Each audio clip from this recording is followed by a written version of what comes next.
წარმატება და მარცხი, მიღწევები და პრობლემები, პროფესიონალ ექსპერტთა ანალიზი და მოსაოდნელი შედეგების პროგნოზი, აქტუალური კითხვები და კომპეტენტური პასუხები. დაუთმო დრო ქართულ სპორტს. სპორტ-ტაიმ. რადიო იმედის პირდაპირ ეთერში. დიტო მარინაშვილთან ერთად. სამშვიდობის ძვირფასო მეგობრებო და ჩვენი დადგა ორშაბათი საღამო 7 საათი, რაც იმის მანიშნებელია, რომ რადიო იმედის პირდაპირ ეთერით უსმენთ მორიგ ჩვენს ტრადიციულ სპორტულ ტოქ-შოუ Sport Times.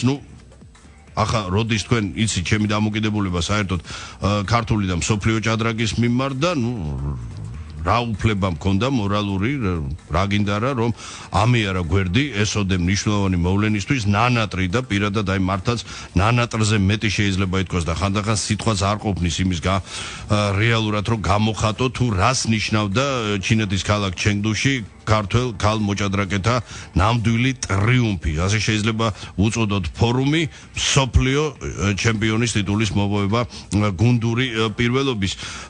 ბუნებრივია აქ არ არსებობს ვთქვათ ლიდერი და აუთსაიდერი გუნდში, ეს არის ერთად შეკრული გუნდი, ეს არის წმინდა სპორტულ ენაზე გაკეთებული განცხადება, თუმცა პირადად თქვენს მონამორჩილს ცოტა არ იყოს მოულოდნელად ენიშნა, რატომღაც ვიცით ხოლმე ან გადავამეტებთ ან რაღაცას ვაკლებთ. ახლა რას გულისხმობ? რა თქმა უნდა, შედეგები, წმინდა სპორტული შედეგებით, ოღონდ ისიც ობივაწელის პოზიციიდან არაპროფესიული კუთხით კი იყო ფენომენალური ასპარეზობა და ეს გუნდის ახალ ლიდერად იქცა ბელა ხოტენაშვილი, ბელა პირველ დაფაზე ასპარეზობდა და აჩვენა ფენომენალური შედეგი, მართლაც წაუგებლად განვლო ბელამ და 9-დან 7 ნახევარი გოლა, ისევე როგორც მართლაც აღმოჩენამ მიმდინარე პირველობის მერი არაბიძე, ვიდან გარისკა სხვადასხვა ახალმა მსმენელმა ელიზბარ უბილავამ და 7-დან 6 შესაძლებლობით გარისკა ის რომ მესამე დაფაზე აქ მესამე და მეოთხე დაფებს შორის არის სოლიდური სხვაობა, მერწმუნეთ ბევრი თulis რომ ეს ასე არ არის, თუმცა ნამდვილად არის, მით უმეტეს როცა გუნდურ პირველობას ეხება საქმე და აი რატომღაც ერთ-ერთი ყველაზე მნიშვნელოვანი შემოქმედი და მე სხვადასხვა აი ანოში შეგნებულად აღნიშნა ეგრეთ წოდებული საჭადრაკო ფარული მაჩბოლი. ხა რას მაჩბოლი კარგად მოიხსენება ჩოგბურის შეხედულ და რატომ საჭადრაკო? იმიტომ რომ პირადად ჩემი აზრი და ამას სხვადასხვა სპეციალისტების მეთანხმებია, ყოველ შემთხვევაში ვერ უარყოფენ მაინც, რომ კი ბატონო იქ 8 მოგებული პარტია ზედიზე და შემდგომ დამაჯერებელი ერთად, მაგრამ აი სწორედ ის ერთადერთი ფრე გახდათ ნამდვილი დასაწყისი და რომ არა ის ფრე და რომ დაგვეწყო მარცხით რისი აზრის დაშვებაც არ მინდა რუსეთის ნაკრებთან, დიდი ალბათობით პრაქტიკულად ჩვენ ვერ შევძლებდით ჩემპიონის ტიტულის მოპოვებას გამომდინარე რუსეთის ნაკრების სიძლიერიდან და იგივე გრაფიკს თუ გადავალებთ თვალ -2-ით რომ დაგვეწყო ჩვენ ვერ შევძლებდით ელემენტარულად დაწევას. ყოველ შემთხვევაში შანსი იყო მიზერული და აი რა ხდებოდა ახლა რუსეთთან ვაგებდით ერთნახევრით, უგასაოდ გახდათ საღაიმო ანგარიში ერთნახევრით ერთნახევარი და რჩებოდა დასკვნითი პარტია, სადაც ჩვენი ნაკრების მეორე დაფაზე ლელა ჯავახიშვილი შავებით ხვდებოდა მსოფლიოს ექს-ჩემპიონ ალექსანდრე კოსტინიუკს და ეტოლთა ენშპილში კოსტინიუკს ჰქონდა 2 ზედმეტი პაიკი და სხვა შორის მაშინ სპეციალისტებს კითხე კიდეს რა მდგომარეობა ხო?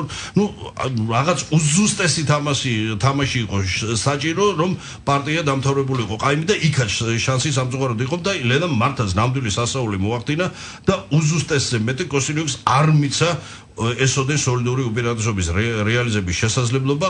პარტია დასრულდა ყაიმი და მასთან ერთად მატჩიც, ასე რომ შევინარჩუნეთ ნულოვანი სტატუსკო და აი ამის შემდეგ სპორტულ ენაზე რო ვთქვათ, ნამდვილად აკრებეს ჩვენმა გოგონებმა და რატომღაც აი ამას არავინ არ უსვავს ხას არა და კიდე ერთხელ ვამბობ, 99%-ით როგორც მოვლენების შემდგომმა განვითარებამ ცხადყო, სწორედ აღნიშნულმა პარტიამ გადაწყვიტა საბოლოოდ მსოფლიო ჩემპიონის ტიტულის ბედი და აი ჩვენი დღევანდელი გადაცემის სტუმრები გახლავა სტუმრები ლელა ჯავახიშვილი უკვე საკმაოდ ტიტულოვანი გამოცდილი ნაკრების ქალბატონი, მხოლოდ გამოცდილი უაღრესად ახალგაზრდული ასაკის მიუხედავად ლელა ითვლება ახლა მონაწილეთა საქართველოს ნაკრების წევრთა შორის ყველაზე გამოცდილ მონაწილედ, თავის მეუღლე ცნობილ საჭადრაკო მიმოხილველ ევგენი სუროვთან ერთად. ევგენი სუროვი გახლავთ ერთ-ერთი ყველაზე პოპულარული საჭადრაკო ვებგვერდის Chess News-ის მთავარი რედაქტორი, მკვიდრი სხვათა შორის მოსკოველი გახლავთ, ესმის რაღაც დონეზე ქართული, თუმცა ბუნებრივია გაცემაში მონაწილეობისთვის, ამიტომ ევგენისთან ვისაუბრებთ რუსულ ენაზე. ეხლა რაც შეეხება ჩემს უსაყვარლეს და განუენებელ მარეგულირებელს, თავად შევასრულებ ჩემო საყვარელო მარეგულირებელო თარჯიმნის, ასე რომ ყველა კანონს ვიცო ბოლო ბუკვის ჩათვლით. უპირატესად მოგესალმებით და გამდონე გილოცავთ ესოდენ უდიდეს წარმატებას და მე რაც აღნიშნე მე მგონი გადაუჭერბებლად ხო ნამდვილად ასე იყო და მე ხა თქვენ უფრო სლად ისაუბრებთ თუ თქვენ მოგიწიათ უდიდესი ფსიქოლოგიური წნეხის გადალახვა იმიტომ რომ ხსენებულ კოსტინიკის გარდა თქვენ პარტიების დიდი ნაწილი ითამაშეთ ჩავი ფიგურებით და თანაც უკლებლივ ყველა უძლიერეს ისე მოწინააღმდეგესთან ხო ნუ იყო ტურნირზე ერთადერთი მარცხი მაგრამ ეს უკვე ალბათ გადაყლილობის ბრალი და თანაც იქ არაფერს ხვდა ეს ლილ მიკერტიჩიან და როცა საერთო ანგარიში 3-1 მოვიგეთ და უკვე ამ პარტიის შედეგს მატჩზე უკვე არანაირი ზეგავლენის მოხდენა არ შეძლო მაგრამ ყველა პრინციპულ დაპირისპირებაში იქ სადაც სწორედ ერთმა ქულამ და აღებულმა ასე მყარად გეკავათ მეორე დაფა პირველზე ბელა ასე კარგეგებით რო თქვა ნავარდობდა და ნუ პრაქტიკულად ვიწყებდით უკვე ქულა ნახევარი სოლიდური ჰანდიკაპით რაც უკვე გამარჯვების უდიდესი 100-ია ხომ? მოგესალმებით, მადლობა მოლოცვისთვის. რაღაც ნუ ასე თქვა თავიდან რო კენჭისყრა ნახეს წრიული ტურნირი იყო, სადაც შეგიძლია წინასწარ განსაზღვრო, ანუ ვის ეთამაშებია, ნუ 10 მონაწილეა სულ 9-ს აუცილებლად ითამაშებ და წინასწარ იცი ვის რომელ ტურში რა ფერებით შეხვდები და თავიდან რომ ბელამ მოიყო ეს მე-4 ნომერი და კი რაღა მოვკალი რომ გადავხედე რომ ყველას დაშავებით მიწევა და ბელამ მოიყო ხელი და თქვენ ესე კი შავები ხო და მაწყლებდა არა უშავსო რაღაც მომენტში ორი თეთრი ფერი გვაქვს და მე ვთხარი ორი თეთრი ფერი შეგაგ ესე კიდე ორი შავი ფერი მაგრამ მე ისე დაიწყო ტურნირი რომ ძალიანაც მომეწოდა ეს სისტემა იმიტომ რომ ბელას თამაში წაუვიდა გადასარევად და მე ჩემი ამოცანა იყო როგორმე დამეჭირა ის შავი ფერები არ გამეშვა და უკვე იქ ვინ მოიგებს ვინ წააგებს გუნდში და ვინ ყაიმს გააკეთებს აბსოლუტურად ყოველ შემთხვევაში ჩემთვის არანაირი მნიშვნელობა არ აქვს ჩემი ისევე მიხაროდა ბელას მოგება და საერთოდ ნებისმიერი ჩვენგანის მოგება როგორც საკუთარი და ეს აბსოლუტურად ყველა ესა იყო გუნდში და ამიტომ ის ორი ფერიც რაც თეთრით ვითამაშე თუ მისიც მენანებოდა თქვი ეს ჩავებით რო იყო რომ ის მან კიდე მოიგოს მე კიდე ყაიმი და ну, რაც შეეხება პირველ ტურს, ყველაზე დაძაბული ტური ეს აღმოჩნდა, იმიტომ რომ და მოდი ასე თქვა გადავწყვეტი რა, იმიტომ რომ მე კიდევ ერთხელ ხას უსავ. მარცხის შემთხვევაში ჩვენი შანსები, ну, ახლა 0-ს ვერ ვიტყვი, მაგრამ ისევე თუ გადავავლეთ თვალს იმ შედეგებს, რაც რუსეთის ნაკრებმა აჩვენა, ჩვენ პრაქტიკულად შეგვეძლო მაქსიმუმ მაშინ დავწევოდით, მაგრამ მეტი ქულის ხარჯზე მაინც რუსეთის ნაკრები გახდებოდა ჩემპიონი. აი, ოლიმპიადაზე ჩვენ გქონდა მსგავსი შემთხვევა, მაშინ ტიტულზე არ იყო ლაპარაკი პირველ ადგილზე, მაგრამ სწორედ ერთმა პარტიამ გადაწყვიტა ის, რომ ჩვენ მოგებული +2-დან -2-ზე გავედით, გახსოვთ, უნდა მოგეგო, ну არ მინდა ხე დავკონკრეტებ, მაგრამ ერთი პარტია წვეთ და წავაგეთ მოგებული მატჩი და პრაქტიკულად რუსებმა მთლიანობაში 4 ქულით იხეირეს, უნდა დაეკარგა 2 და დაიმატეს 2, ჩვენ დავჯით 0 და აი სწორედ ამან დაგტოვა მედლის გარეშე, ხო, იმიტომ რომ იქ რეალურად ხდებოდა დამეთანხმებდა და მოგების შემთხვევაში, ну ოქროზე არა, მაგრამ აი ვერცხლზე რეალურად შეიძლებოდა. ну ბრინჯაოზე აღარ ვლაპარაკობ. ეს არის კი ოლიმპიადაზე და სხვადასხვა ეს არის ხოლმე ტრაგედია ერთი პარტიის, შეიძლება ერთი სulis, რომ ერთი სულამ შეიძლება განსაზღვროს ჩემპიონის ტიტული ან რა ვიცი, ანუ სამეულის ბედი ასე ვთქვათ. და თქვენ ეპარდი წარუდგინოთ ჩვენ სმენელს,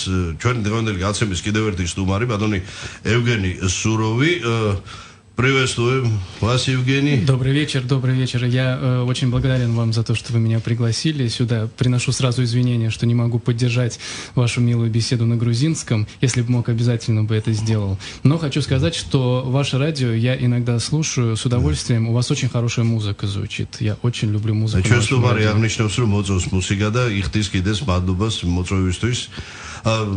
Евгений, давайте вернемся к чемпионату мира. Вот для вас, вы знаете, вот сейчас вы в данном моменте вот в качестве не супруга, а как шахматного обозревателя довольно известного сайта ЧС News, главный редактор и как специалиста.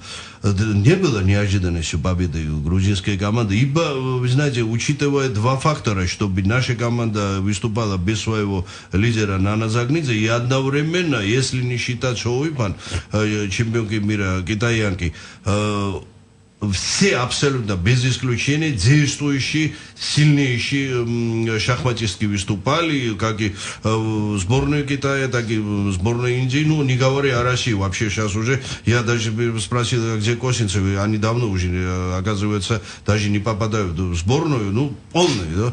И в этом аспекте, вот, для вас все-таки не было такой результат неожиданностью? Я вам честно скажу, что даже если бы играл лидер сборной Нант Дзагнидзе, этот результат все равно был бы неожиданным для меня, если вы меня спрашиваете. Потому что, ну вот у сборной Грузии последние годы не получалось. И как-то вроде бы и особых предпосылок к такому успеху тоже не было. Ну, тем более приятен этот успех. Всегда, когда неожиданно, вдвойне приятно. Я не могу согласиться, не спросить. Но вы оказались, я считаю, что в самом тяжелом положении. С одной стороны, ваша супруга, естественно, вы ее первый болельщик. С другой стороны, играет ваши соотечественники, играет ваша сборная России. Вот как вам это какое-то раздвоенность, да, раздвоенное чувство? Вот честно, за кого вы все-таки болели? Ну, конечно, за Россию. Да. А в партии с Костенюк, конечно, за Костенюк. За Костенюк, спасибо за откровенность, да. А я сидел, мы просто урады хлечены. Я добавляю, я сидел. Конкретно партии. დენწელია ჩვენ უკვე 7 წელია შეუღლებულები ვართ და ამ კითხვას უსვამენ პირველივე დღიდან და მაგრამ ყველაფერი ეთყობა ხოლმე სახეზივ რომ დგას ჩვენ პარტიებთან ჩვენ მატჩზე შეტკიოდა გული მაგრამ ბოლოს ხელი ჩაიქნია ჩვენზე და წავიდა ანუ ბოლოს მაგასაც აღარ ეჯერა რომ ამის გაკეთება შეგვეძლო ბოლოპერი მაგრამ იყო შემთხვევები რომ რუსეთსაც რომ ეთამაშებოდით რა თქმა უნდა ეხა კი არ ამბობს და რაღაც მაგრამ აშკარად ხვდებით რომ ჩვენ ნუ მე ყოველ შემთხვევაში გულშემატკივრობს და უნდა რომ Евгений, вы с мнением согласны, что именно фактически судьбу чемпиона определили именно первый тур? Как потом дальнейшие события развивались? Что вот я подчеркнул в начале передачи, что если, допустим, Лела проиграла ту партию, была позиция наисложнейшая с Костенюк, без двух пешек уже Владимир Шпили, вот тогда фактически шанса у сборной Грузии на золото, ну, я считаю, что менее чем мизерным. Практически так и есть, да. Дело в том, что вот женские чемпионаты, они обладают такой особенностью, что на золото претендуют 3, ну, максимум 4 команды. Как, допустим, одна не в форме совсем, и дальше золото разыгрывают 2. И вот тут очень важно, кто захватит лидерство, кто будет лидировать. Но фактически вот главного, если конкурента обогнать, то все остальные уже не имеют значения. И вот Грузия, действительно, они очень важно, что первый матч не проиграли. И тут как-то они поймали свою волну, вот это настроение, и дальше стали выигрывать, а Россия все-таки потеряла там очки. И ну, не проиграла, все-таки всего, ну, в целом 3 ничьи было зафиксировано в России. Да. Россия тоже не проиграла. Россия тоже очень хорошо играла этот турнир, но Грузия просто выдающийся показала результат. Вадон Евгений Ром, Мартас, სწორედ პირველმა ტურმა მნიშვნელოვნად გადაწყვიტა და სწორედ ის ფაქტორი რომ გუნდი აი სხვაგვარად შეიკრა და უკვე ყველა პირობა მიეცა როცა აი საკუთარ ძალას ირწმუნებს საკუთარ თავში მართაც მიუხედავად იმისა რომ 3-4 ფავორიტი იყო უფრო 4 იყო ხო ინდოეთი ძალიან კარგი გუნდი ინდოეთი ხა როცა კარგახანი არ დამზარდა ხო ერთად კონერუ და დრონოვალი ხა ორი სერიოზულესი ძალა ხოჯორის თქვენ დრონოვალთანაც მოგიწიეთ ჩავფიგურებით თამაში მუზიჩუკთან თან სოფლიოს მოქმედ ჩემპიონ მუზიჩუკთან მოგიწიეთ კიდე უკრაინასთან აი სამწუხაროდ ისევ ჩვენი ძვირფასი მარეგულირებელის რეგულაციები ჩაერთო და ჩვენი პირველი სარეკლამო ჭრა დავთ მონდრო ქართულ სპორტს სპორტ ტაიმი რადიო იმედის პირდაპირ ეთერში დიტო მარინაშვილთან ერთად ვაგრძელებთ მეგობრებო ჩვენს გადაცემას და ჩენგდუში საქართველოს ქალმოჭადრაკეთა ნაკრების ნამდვილ ტრიუმფზე სხვაჩვენს მე მოკლედ მინდა შეგახსენოთ რომ თუკი ვაჟთა შორის აღნიშნული შეჯიბრება სათავეს ჯერ კიდევ გასული საუკუნის 80-იანი წლებიდან იღებს ეს გახდათ ქალთა რიგით მეხუთე ტურნირი და წინა პირველი სამი მოგებული ქონდა ჩინელებს შემდგომ უკვე უკრაინელებმა იმარჯვეს და ამ პერიოდში ამ ეპოქაში საქართველოს ქალთა ნაკრების საუკეთესო რეზულტატი გახდათ 4 წლის წინ მოპოვებული ბრინჯაოს მედლები და პრაქტიკულად ნაკრების შემადგენლობა იყო უცვლელი, ну მაშინ ლელა თუ არ ვსწრები ნინო ხურციძე იყო გუნდში, ხო, მაშინ მესამე ადგილი აღდგა. მესამე ხო, და იმის პრაქტიკულად კი, არა, ნამდვილად ეს მახსოვს, ეხლა რატომ მინდა გაუსვა ხაზი. ну გუნდის შემადგენლობა თითქმის არ შეცვლილა, ხო, მოხდა ის რომ ну აღარ არის ხურციძე და აი დებიუტანტის კვალობაზე არაბიძე, ხო, ეხლა ერთმა მოთამაშე პრაქტიკულად შეუძლებელია გუნდი ასე დიამეტრალურად შეცვალოს, ხო, იმიტომ რომ დინამიკაში. და ახლა ყველა აღიარებს რომ ეს არის რა თქმა უნდა თქვენი თითოეული წევრის მაგრამ ის რომ მოხდა გუნდის აი სრული აი ეს ერთ მონოლითურ კოლექტივად ჩამოყალიბება ეს არის ჩვენი ნაკრების ახალი მთავარი მსვლელის კიდევ ერთხელ მე მინდა ამ ადამიანს მოვეფერო არ ვიცი ყოველგვარი საქმე იმიტომ რომ ეს ადამიანი ჯერ კიდევ აი ჩემ ბავშვობის პერიოდიდან 1970 წლიდან იღებს როგორც უაღრესად გაწონასწორებული კეთილშობილი წესიერი ადამიანი ყოველგვარი იმას მოცილებული ელიზბარ უბილავას სახელთან დაკავშირებით ყოველთვის იყო დადებითი ემოციებით და აუ ეგრეთ წოდებული ეს აურა და ამეთანხმებით თქვენ რაც გაიცანით ბატონი ელიზბარი და ჯერ კიდევ აი სიყრმის პერიოდიდან მოყოლებული ამ ადამიანის მიერ ყოველთვის და ანუ უბილავას როლი აქ მართლაც განუზომელია, ხო? არა, აბსოლუტურად არ აჭარბებთ და არაჩვეულებრივი ადამიანი, არაჩვეულებრივი პიროვნება, აბსოლუტურად ყველაფრით დადებითი, არც ინტელიგენტი, კონფლიქტო და ძალიან დიდი დამსახურება არის მისი გუნდი. და ქართულ ქალებს ერთბაშად თან გუნდს მოუნახო ისეთი გასაღები რომ ეს შეკრა ეს ხო ეს არის ჩვენთვის. თან მithumetes ახლა ყველა მოჭადრაკე, ну საერთოდ ყველა ქალი თავისებურია მოჭადრაკე მithumetes ტურნირის პერიოდში მithumetes კიდევ უფრო მძიმე ხდები რომ სტრესის და ყველაფრის ქვეშ და მე ვნახე ეს ადამიანი რომ ანუ როგორ არის ხოლმე იცით როგორც წესი რაღაც შეცდომას რო უშვებ, ყველა, მწვნელები აღელდებიან, შეიძლება იქ რაღაცა, ეს რას აკეთებს, რა სისულელებს, ესეთი ხანდახან არის თუ კარგი სიტყვებით მოგიხსენიებენ და ასე შემდეგ და მე ვნახე ბატონი ელიზბარი ყველაზე უფრო ესეთ გაოცებულ და ანუ ერთ-ერთი მოთამაშემ პარტიაში ისეთი უხეში შეცდომა დაუშვა, რომ მოგების მაგივრად ყაიმე გააკეთა და წაგების იმეზეც იყო. არ დავასახელებ რომელი იყო. მაგრამ მაქსიმუმ რაც თქვა, იყო რომ ვერ გავიგე რა მოხდა. ეს იყო მაქსიმუმი რაც თქვა და ესე ძალიან გამიკვირდა, რომ ყოველგვარი იმდენად მშვიდად იყო და რა თქმა უნდა ნერვიულობდა და ღამეებს ათენებდა მე საერთოდ არ ვიცი მწვნელებს როდის ეძინათ და ეს ეთყობოდა სახეზე, მაგრამ იმდენად ეს სიმშვიდე და ყველაფერი გადმოდიოდა ჩვენზეც, რომ აი აბსოლუტურად ეს გაწონასწორებული მდგომარეობა და ეს ძალიან მაღალი ინტელექტი, ასე ვთქვათ, ძალიან გამოგვადგა. ასევე მინდა ვთქვა დათო ჯოჯუაზე, რომელიც უკვე 3 წელია ჩვენთან ერთად არის და ამჯერად გუნდის კაპიტნობა იტვირთა პირველად, არის ძალიან კარგი ახალგაზრდა ყველანაირად აბსოლუტურად მე ჯერ კიდევ 3 წლის წინ აღთოვანებული დავრჩი მისი სადებიუტო ცოდნით და შრომის უნარიანობით ანუ ძალიან კარგად მუშაობს ხა რა თქმა უნდა იმხელა გამოცდილება როგორც ბატონ ელიზბარს აქვს არა აქვს მან ბოლო ყველაფერს თავი დავინებო 10 წელი მუშავა ანანთთან მაგრამ დათოს აქვს ისიც აბსოლუტურად ძალიან გაწონასწორებულია და ძალიან მშვიდი და მე არ მახსოვს რომ რამე დამევალებინოს რომ აი ეს რაღაც პრობლემა მაქვს და ხვალ დამახვედრე და მას აბსოლუტურად გამზადებული არ დაეხვედრებინოს ან ყველა კითხვას ხსნის და ყველა იმაზე აქვს პასუხი რაც ძალიან მნიშვნელოვანია და კარგად კომფორტულად ვგრძნობთ მე ყოველ შემთხვევაში ძალიან კომფორტულად ვგრძნობ მასთან თავს ანუ ძალიან იშვიათად რომ მე ძალიან პრეტენზიული ვარ ხოლმე მწვნელების მიმართ საერთოდ და მოვითხოვ მაქსიმალურს რამდენიმე კარგ ცოლთანაც ქონია შეხება და ანუ შედარება და ყველაფერი ეს მესმის და დათოს ერთ-ერთ მაღალ შეფასებას ვაძლევ ამ ხრივაც და ანუ ამ ხრივ იყო აბსოლუტურად სრულად დაბალანსებული გუნდი აი არანაირ ეს იყო მე არ მახსოვს ახლა მე კომენტარ 11 წელია გუნდში ვთამაშობდა მე ესეთი შეკრული გუნდი არ მახსოვს იმიტომ რომ ესე იგი ერთად მეცადინეობდით და სხვათა შორის საცილო ის იყო რომ იმის გამო გვინდოდა რომ ეს გუნდი შეკრული ყოფილიყო მაქსიმალურად და ტურნირის დასაწყისში შევთავაზე ჩვენს გუნდელებს, ანაგუნდელებს და მწვნელებსაც რომ მოდითქო, ვინც ბოლო დაამთავრებს, არ გავიდეთ და ანუ რო დავამთავრებთ პარტიას, დაველოდოთ თითოეულ მათგანს, დავრჩეთ დარბაზში და მე ერთად წავიდეთ სავახშმოდ.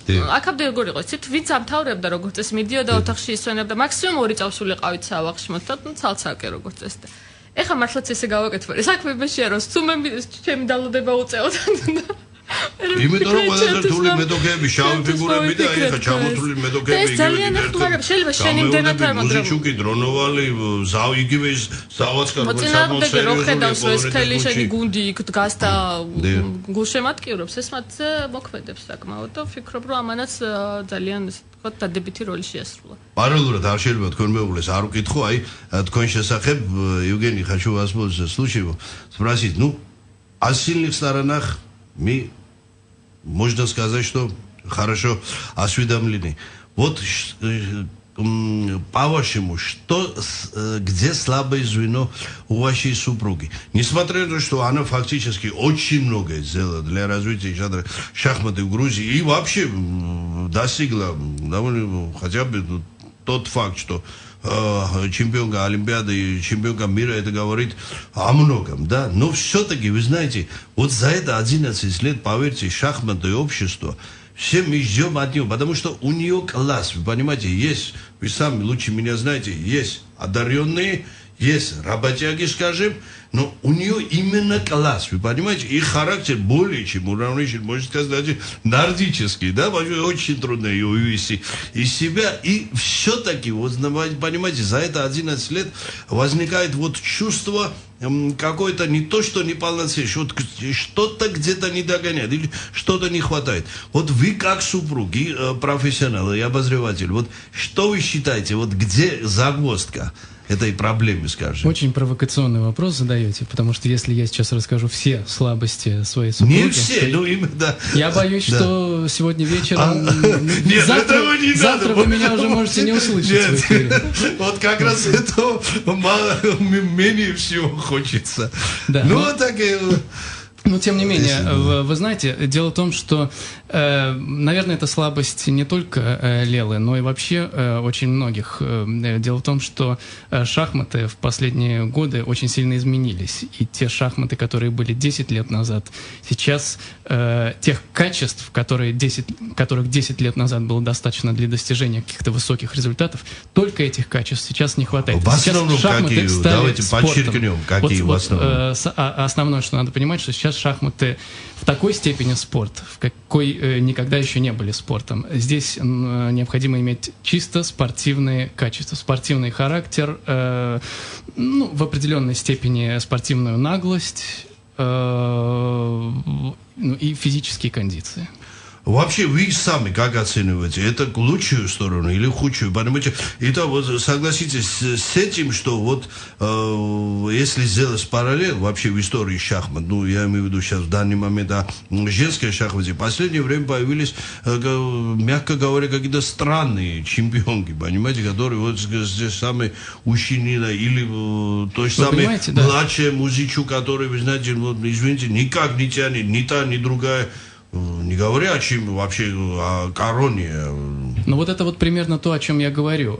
Дело в том, что если вы посмотрите, какие вообще шахматистки в последние годы добиваются успеха, вот становятся чемпионками мира, Европы, то в основном это будут те, кто очень хорошо готов физически, кто может пересидеть соперницу, кто может на 5-м часу там как-то перехитрить, у кого на 5-м часу игры свежая голова останется. А это все зависит от того, насколько физически человек силен. Ну, конечно, шахматы молодеют еще и не без этого. Да, молодец, но хотя бы вот если взять это самое индивидуальный чемпионат мира, что то же самое Чмилите. Хосер, это იგივე Чмилитეს გამოსვლით იგივე იმით, კი ბატონო გაახალგაზრდა, თუმცა მაინც აი მაღალი კლასის მოთამაშეების დამარცხება იოლის საქმე ნამდვილად არ არის, ხო?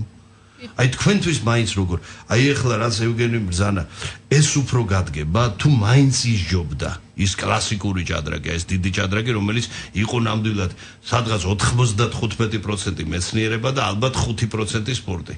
აი ახლა მართლა დიამეტრალურად ეხლა ვერ ვიტყოდ ეხლა 5-95-ზე ესე, მაგრამ ის მაშინ მართლაც ასე იყო, თავისი 2 საათნახევრიანი კლასიკური პარტიები, სამსვლელო შტაბებით, გადადებული პარტიების გარშემოებით. აი თქვენ არ მოგიწიათ, მაგრამ სამაგერო თქვენ გაიცანეთ იმ პარტიების ხარისხს და აი ამ ფონზე მე უკვე აღარც აქვს მნიშვნელობა, ესეთია და უნდა გინდა არ გინდა უნდა აუწყო ფეხი, რა მნიშვნელობა აქვს ეხლა რომელი ჯობდა, აბსოლუტურად არაფერი, იმიტომ რომ ეხლა მართლა ძალიან ასე ვთქვათ, კონკურენცია გაიზარდა უსაშველოდ, ეს ინფორმაცია გაიზარდა, რომელიც მოითხოვს ყოველდღიურ ძალიან დიდ შრომას, ფიზიკური მომზადება ჭირდება, საოცარი ჭადრაკს, რა თქმა უნდა, ადრე ჭირდებოდა, მაგრამ ეხლა კიდევ უფრო შენ არ იმუშავებს, სხვა იმუშავებს 10 საათს და ასე შემდეგ და რა ვიცი ეს მაგრამ იცით მაგოდით იცით აი როცა медалს ორი მხარე აქვს ხო Евгений как медали да вот две стороны да вот если взять то же самое так громогласную так называемую нокаут систему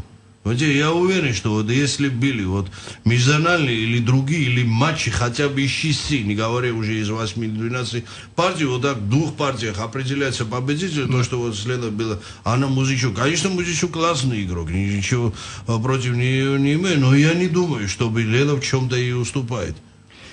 Ну, что здесь сказать? Нокаут чемпионат, он... Давайте признаем, он очень зрелищный, может быть, самая зрелищная система. Это зрелищном плане, проблема в том, что не нужно победительницу этого чемпионата называть чемпионкой мира. Вот понимаете, все-таки чемпион мира должен определяться каким-то иным способом. Вот я подчеркну, что были раньше межнациональные соревнования, потом были уже плей-офф, скажем, или начиная с четвертьфинала, или 1/8 финала, что проводились. Минимум сначала было 8 партий, из 8 партий составлены матчи, потом с 12, и финал было уже 16. Ну, либо 12, либо 16. Так. Да, по крайней мере... Что бы мы ни делали, Хоуифом все равно выиграет у всех.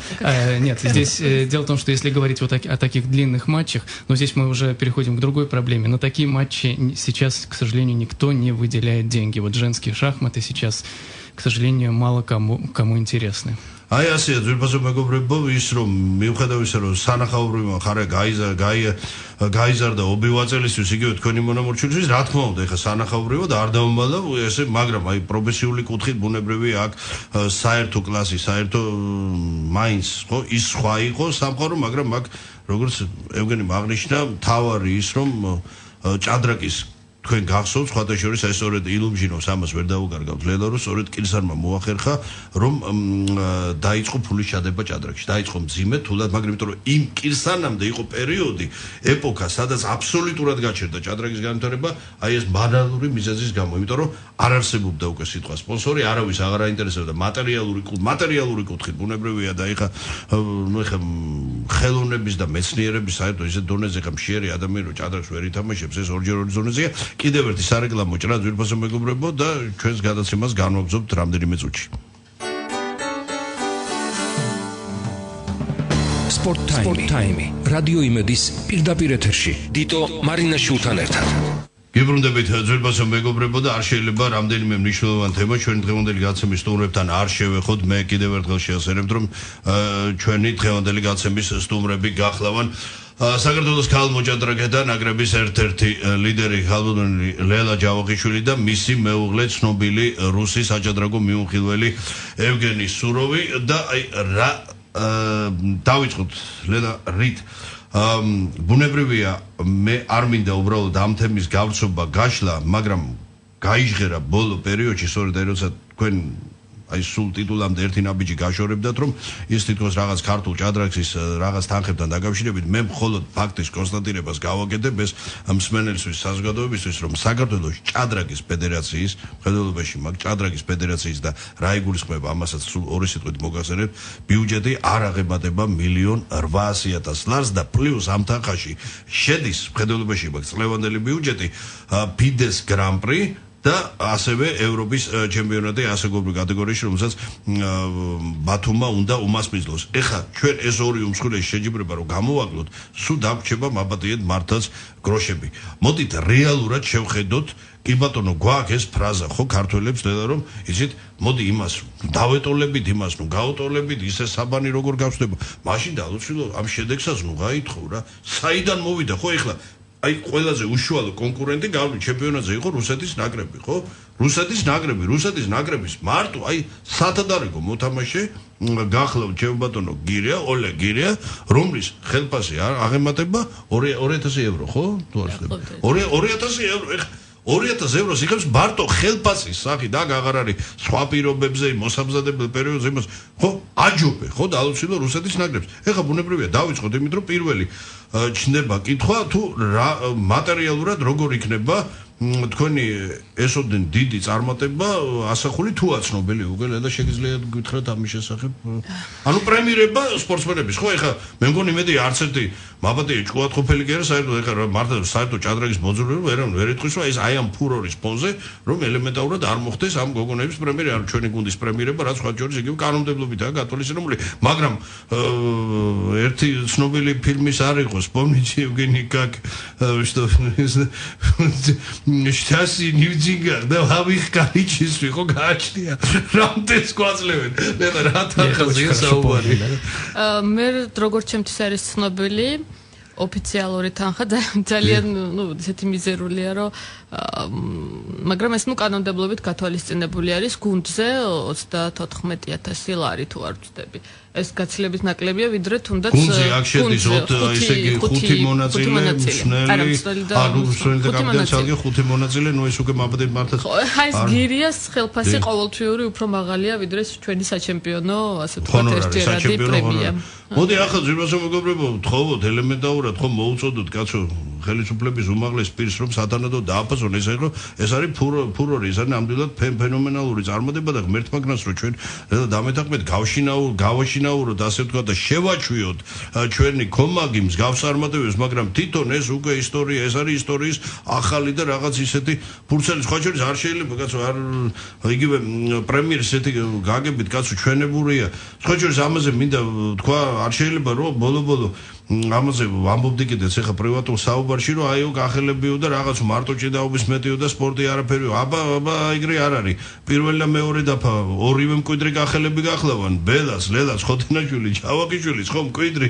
ასე ხო და ესე იგი ბევრი რაღაც შეგვიძლია იყო და პრემიერმა ამ კუთხით მაინც მოგაქციას ყურადღება არ იქნება ცუდი დად გახელებს ნუ დაგუჩაგრავენ გაც ნუ ეს რა თქმა უნდა ხუმრობით ისე კი სერიოზულად არ შეიძლება არ კითხოთ აი ეს ბოლო პერიოდში სწორედ აი ეს ყურადღება რაც ქართულ ჭადრაკს ეთმობა ეს შედეგიც ნათელი გამოხატვა ხო მაგრამ ეს მაინც ალბათ მე მიმაჩნია პირადად რომ ეს არის ზღვაში წვეთი აი იმ ფონზე რა ფონითაც ვითარდება დღეს და რა თანხები იდება სერიოზულ საჭადრაკო ქვეყნებში ხო მე იგივე თურქეთის მაგალითი მოყვავდა ხოლმე ხშირად ეხა თურქი მოჭადრაკე დღემდე ვერავინ ხერიანი ვერ ნახა თუმცა ის თანხა არის რაღაცა სასაული რაც თურქეთის ფედერაციის ჭადრაკის ფედერაციის ბიუჯეტს ავშებს ყოველწლიურად ხო კი გეთანხმებით რომ ანუ ჩვენ მუდმივად გვთხოვენ რომ გაუსწროთ რუსეთს მოუგოთ თუნდაც ჩინეთს ასე შემდეგ მაგრამ პირობებს თუ შევადარებთ, მიუხედავად ამდენი ატეხილი ამბავისა ამ რაღაც მილიონზე, კიდევ ერთხელ მინდა აღვნიშნო, რომ ეს ბიუჯეტი არის 4 წლიანი და ის არის გაწერილი ოლიმპიადისთვის, რომელიც 2018 წელს უნდა ჩატარდეს და შაშან იყო ეს უდიდესი გამარჯვება, რომ ეს მოვიდა რომელიც წელს რომელიც მოყვება ამ ტურნირს და ძალიან პრესტიჟული არის ამის მოგება და ძალიან სერიოზული კონკურენტი ყავდა საქართველოს და მაინც მოვიგეთ ამის ჩატარების უფლება მოვიპოვეთ და ანუ ეს თანხები ამ ტურნირს ჭირდება ასე ვთქვათ. და ლედა მაბდი და აქვე მინდა უგასრავად აი წამით შეგაწყვეტინებთ იმიტომ რომ საკუთარ ისეთი კარგი კითხვა უნდა პარალელურად შემოგაშვილოთ იმიტომ რომ ისეთ რა არის რაღაცა გაჩნდა ეხა მოყარე ყური აქა-იქ ისე ობივაწელს გულისხმობ საზოგადოება შეულებრივად და არაპოლიტიკურს რომ ну რაღაცა ლოგიკური კითხვა რომ ეხა ჩვენი არსო დალხენი ცხოვრებიდან ეს კრიზისი ეს ყველაფერი ну ხალხი ეს მგონებს და რა აუცილებლობაა რომ კი გასაგებია მნიშვნელოვანი მაგრამ აი რას გვაძლევს მაინც აი ამ უმსხვილესი ფორუმების შეტარება ანუ რამდენად არის მზად ამისთვის ქვეყანა მზადყოფნას რომ შევეშვათ აი მე მინდა თქვენ მნიშვნელობა აღნიშნოთ ხო რას აძლევს ქართულ ჭადრაკს და საერთოდ ქართულ სპორტს ესოდენ ორი უმსხვილესი საუბარია ძვირფასო მეგობრებო სოფლიო თასზე და სოფლიო საჭადრაკო ოლიმპიადაზე ისე მე ხა არავის უკაცრავად ბახში არც კენჭებს და არც ლოდებს არ ვიძვლი მაგრამ ეხლა როცა ჩვენ ვამაყობთ იმით რომ აგერ კარს მომდგარი ახალგაზრდული ოლიმპიური ფესტივალი იქ სპორტული თვალსაზრისით ჩვენ იქ ღერიას და კარს ვერაფერს ვერ ნახავთ ეს არის წმინდა ინფრასტრუქტურის მხრივ აი ახლა ეგბზანეთ რას გვაძლევს ჩვენ სოფლიო თასი და პრაქტიკულად აი თუ არ ჩავდრეთ ფეხბურთის სოფლიო ჩემპიონატს და კიდევ რაღაც ისეთ განსაკუთრებულ მოვლენას სოფლიო საჭადრაკო ოლიმპიადა ეს არის წმინდა არამარტო სპორტული ისეთი კარგი გაგებით უდიდესი პოლიტიკური ფორუმი რომლის მასპინძლობის უფლების მოპოვება ძალზე რთულია კი ძალზე რთულია და თავისთავად რას აძლევს ქვეყანას სპორტული მიღწევა აი ეს ჩვენი გამარჯვება რა ნუ თუ ასე ავიღებთ ხო? ხო არის ეს ქვეყნის სახელი, ქვეყნის პრესტიჟი. მაშინ თქვა უნდა ასე ვთქვათ გამოვაცხადოთ, რომ ქვეყანას არ ჭირდება არც ხელოვნები, არც სპორტსმენები და არანაირი სახელი არ ჭირდება. აი მაგალითად ახლა თუნდაც ის რომ სოფლიო ჩემპიონატი გაიმართა ჩინეთში, უნდა გამართულიყო სომხეთში. მაგრამ ჩინელებმა ბოლოს დაკარგეს სოფლიო ჩემპიონის ტიტული. აიღეს კაზახსტანში ჩატარდა და აიღეს უკრაინელებმა. მე ვფიქრობ, ახლა ზუსტად ინფორმაცია არ მაქვს, მე ვფიქრობ, ძალიან დიდი, ასე ვთქვათ, მოლოდინი იყო ჩინეთისგან ის, რომ ისინი აიღებდნენ ამ ჩემპიონატზე, როგორც მასპინძლებდნენ, მოიგებდნენ კიდეც. საბედნიეროდ დავტოვეთ ისინი მესამე ადგილზე და ჩვენ მოვიგეთ, მაგრამ იგივეა ჩვენთანაც ელემენტარულად ვიღებთ ამ ტურნირს, ეს არის პრესტიჟული, ჩვენ უნდა მოვიგოთ ოლიმპიადა, ამისთვის ყველაფერი უნდა გავაკეთოთ და ეს ლაპარაკი რომ ეს ქართულ ჭადრაკს შედეგი არ აქვს და რატომ მე მიმაჩნია რომ ანუ არასწორი არის და საბედნიეროდ ჩვენ ყველაფერი ეს რაც განიხილებოდა რომ არ გვესმოდა ჩინეთში და ასე ვთქვათ საქმის კურსში მხოლოდ ტურნირი რომ დამთავრდა მერე ჩაგვაყენეს რომ ეს ამბავი იყო ატეხილი და ნუ აი კი ბატონო ეხლა ხო მაინც არის შედეგი და ასე ვთქვათ რა ანუ ანუ მეტი რა შეიძლება გააკეთოთ. აი მეტი არ ვიცი რა უნდა ეხლა მაინც და მაინც პირადპიროლობის მოგებამდე უნდა მივიდეთ კი გასაგებია. და აღვნიშნეთ თქვენც აღნიშნეთ რომ ეს არის მიზერი აბსოლუტურად და მართალია ფედერაცია ყველაფერს ცდილობს რომ რაც შეიძლება ნუ შესაძლებლობის ფარგლებში შეგვიქმნას პირობები რომ 10 დღიანი შეკრება კი არა მთელი წელიარიან შეკრებაზე რუსები ჩინელები საერთოდ ცხოვრობენ იქ სასტუმროში და იქვე ჭამენ სვამენ იქ ემზადებიან და ასე შემდეგ ჩვენ 10 დღიანი მოვახერხოთ და ერთი თვე ასე ვთქვათ აუზის აბონემენტი შეგვიძინოს ფედერაციამ ამ სერიოზული თანხები ჭირდება და აი ამ მომზადებით მივდივართ და მართლა რაღაცა ანუ რა შევადა რომ არც კი ვიცი იგივეა რომ აი რალში მონაწილეობა მიიღოს მაგალითად ფერარიმ და არ ვიცი ოპელმა თუ ურემმა არ ვიცი ხო ანუ აი მეშავიდოდი ხო ზაპოროჟიეს ზეპო ხო ჩემ ბავშვობის დროინდელი ზაპოროჟი აი ამ დონეზე ვეჯიბრებით და მართლა რაღაცა მას ვაკეთებ და ძალიან მე გული გვტკივა ხოლმე რომ გამოდიან და რაღაცა პრობლემებს ქმნიან და ვიცით რა არის არასწორად იყო ინტერპრეტირებული და აქმული რამდენიმე მხრიდან იმიტომ ვამბობ მე არ მინდა უბრალოდ ამ თემაში ავუყრობდე მე უბრალოდ მხოლოდ თქვენთან ერთად საზოგადოებას ვაცნობიერებ და შემყავ საქმის კურსში რომ ზრბასო მეგობრებო ნამდვილად ეს ქართული ჭადრაკის განვითარებისთვის არა აქ შედის კიდე ერთხელ ვამბობ 1,850,000 ლარი და დამოვიწყდა მთავარი ჩვენი თბილისის საერთაშორისო საჭადრაკო აკადემია სწორედ ის რაც აი ახლა ხო 2018 წლისთვის უკვე ამ ეტაპზევე დაიწყო მზადება ის რომ სათანადო კადრი, იმიტომ რომ მე შევახსენებ კომაქს რომ როგორც ოლიმპიადის მასპინძელს ვერფასო მეგობრებო გვეძლევა ორი გუნდის როგორც ვაჟთა ასევე ქალთა შორის და ამის ხელიდან გაშვება და აი ამ ასე ვთქვათ უფლების და კოზირის არ გამოყენება და დამეთახმე დანაშაულის თვალსა იქნება. მეორე წელია აკადემია თუ მესამე წელია არ მახსოვს. აკადემია ფუნქციონირებს უკვე სრული დატვირთვით მეორე წელია. მეორე წელია და უკვე სერიოზულად ანუ მაქსიმალურად ცდილობენ ისინიც რომ ფედერაციას მიეხმარონ ჩვენც დაგვეხმარონ რომ ეს ძალიან მნიშვნელოვანია ეს ელემენტარულად და ძალიან კარგ საქმეს აკეთებენ. აი იცით თქვენ ნებართვი მე და შევახსენო სმენელს რომ ნებისმიერი სპორტის სახეობა, რაც კი საქართველოს დღეს ფუნქციონირებს, ეს არის ერთადერთი სახეობა, უბრალოდ აკადემიას ჭადრაკში, ანუ აკადემიის არსებობა, სადაც სწავლა არის აბსოლუტურად უფასო. არც ერთი თეთრი ბავშვებს არ ეხარჯებს. გასაგებია შერჩევა ხდება, ნუ ეს არ არის მასიური ხასიათის ახდება სხვადასხვა შერჩევა ხდება პირუთვნელად, რაც თავარია ჭადრაკში არ არსებობს სიდრო ძლიერი დატოვა და სუსტი დაიყვა, ნუ ეს ფაქტია. ეს შეუძლებელია ჭადრაკში, იმიტომ რომ ბოლო დასო პარტიასთან 10-დანაც მოუგებ, ხო არ არის ფეხბურთში რომ თუნდაც ვიღაცა მოახერხოს, ნუ ისე პირობები და დოტრია. ევგენისთან მინდა აუცილებლად გადავიდე. კითხვით ასეთი რა, მძვირფასო მეგობრებო, უპრეანია რომ აი მოვისმინოთ თვითონ ეხა ჩვენი ცნობილი საჭადრაკო მიმოხილველის შეფასება, აი როგორ უყურებს, აი მისი თვალი დანახული დღევანდელი ქართული საჭადრაკო ცხოვრება.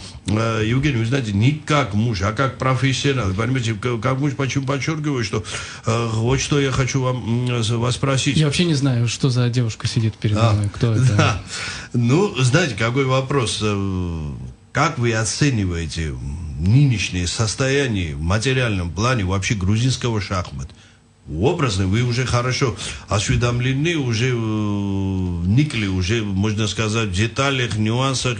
И главное, вот опять-таки цифры. Вот ваша супруга озвучала, что 34 тысячи лари, понимаете, на команду это менее чем. Да, за победу на чемпионате мира. Это же хотя бы не Европа. Чтобы слушатели понимали, что это за сумма, я скажу так. Вот, например, если какая-то шахматистка уровня, Лела, примерно такого уровня, поедет играть за какой-то частный клуб, несколько партий, буквально во Франции эти партии по сравнению с чемпионатом мира вообще никакого веса не имеют. Она может получить примерно те же деньги, что получили чемпионки мира. Вот, просто выступая элементарном клубе. Что вы имеете в виду, что вот это клубное первенство, как и в Европе, так и в мире, ну просто так. А здесь все-таки шахматистки вот так возвысили страну, можно сказать, да, без преувеличения.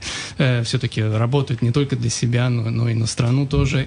Престиж страны поднимают. И, ну, честно говоря, да, я не люблю, знаете, залезать в карманы, но я просто знаю, что некоторые другие шахматистки некоторых других стран, в частности, России, получают за первое и за второе места явно больше. Баснословные, премиальные, да? Ну, конечно, если бы сейчас уверен бы, Россия была бы соответственно вознаграждена. Я, кстати, не теряю надежду на то, что этот вопрос, кроме, конечно, то, что федерация имеет возможность и будет, естественно, оплачивать вот эти премиальные, что эти премиальные будут не единичные и будут премировать довольно сверху, понимаете, для всех задатков, мы об этом с вашей супругой уже говорили, уже задатки в разных направлениях.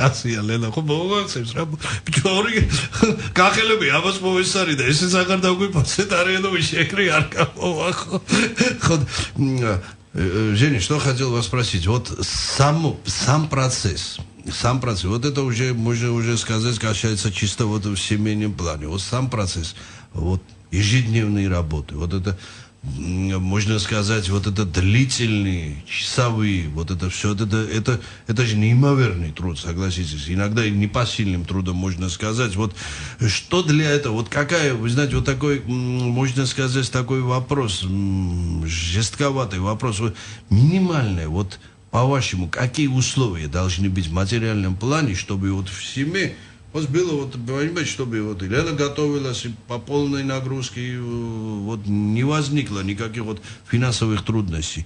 Вот какая минимальная все-таки цена, учитывая то, что вот Лена впервые озвучала, вот, кстати, вот в моем эфире, что это самое, сейчас можно еще заниматься скайпом, но скайпом заниматься это все-таки это, знаете, что-то с чем-то не сравнил сейчас. Ну, как вы это оцениваете? Но вы хотите от меня прямо суммы услышать какие-то? Вот, грубо хотя бы, да. Вы понимаете, потому что вот эти цифры, понимаете, у нас иногда любят вот так демагогию разводить, а вот когда цифры, они все-таки многие. 1010 в месяц в семейный бюджет не помешает. 10 что, лари, евро или что? Рублей. Рублей, да? Ну, на рубли потянем, думаю, да? Нет, ну надо шахматистам помогать. Да, что тут говорить, действительно надо. Без финансовой поддержки развиваться невозможно. Ну, простите за банальности, но так и есть, да.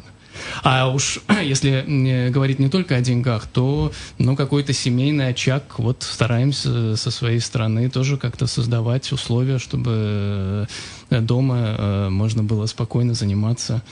Вот, после поражений, правда, вот Лела иногда боится домой приходить. Ее ждет непростое испытание обычно, но зато после побед бывает неплохо. Ну, все-таки это же чревато, одна за друг не бивает. Поэтому я делаю ничьи. Да, вот в последнее время стало, да, усердно, вот уже стабильно, регулярно. Делаю ничьи. Აი საკუთრებით მოსულობ ზაგნისთავი დამორხული რომ ასე არც ვადი არ ჩარpuli დააბალანსოთ როგორც ლედას ტრადიციულად ხელეზებება და აი მითო გახშირდა მათაც ბოლო პერიოდში აშკარა პარტიების აი 2 წუთზე 11 დაგვჭა და ლედა არ შეიძლება ბუნებრივია არ გითხოთ ახლა საომავლო გეგმების შესახებ ბუნებრივია არის მთავარი სპორტშიც და ცხოვრებაშიც რომ გაცილებით იოლია მიღწევა ვიდრე მისი შენარჩუნა რომ გაცილებით რთულია მიღწევა სხვა შორის აქვე ეხა დაიწყება რა დაიწყება მე ხა არ მინდა რაღაცა ინტრიგანად მომრთოს დანეგო დაბრუნდა ზაგნიძის არ ყურნა იყო საბადიო ნანას დედა გახდა და ეხა ნანას დაბრუნების შემდეგ ესე იგი წარმოგიდგენიათ კონკურენცია როგორ გამძაფრდება ჯერ გამძაფრდება პირველ დაფასთან დაკავშირებით ხო ნუ ეხა როგორი მომენტი ესეთ ფენომენალური შედეგის შემდეგ შეიძლება ადგე ხა ბედა პირველ დაფასთან გადმოს სპორტს არ გამოვა.